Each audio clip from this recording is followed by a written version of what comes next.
नामा भारती जंत्र संतति अर्थात दक्षिण महासागर उत्तर में तथा हिमालय पर्वतर दक्षिण में जो सुंदर भूभाग रही से आमर भारत वर्ष जार परंपरा अति महान जार धर्म संस्कृति चाली चलनी विभिन्नता मध्य एकता भारतर संस्कृतिर अन्यतम वैशिष्ट्य। यही देश महान परंपरार देश आर्य संस्कृतिर देश सनातन धर्मर देश। यही देशर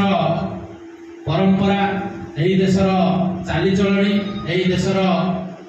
संस्कृति सुमहान ता मध्य आमर राज्य ओडिशा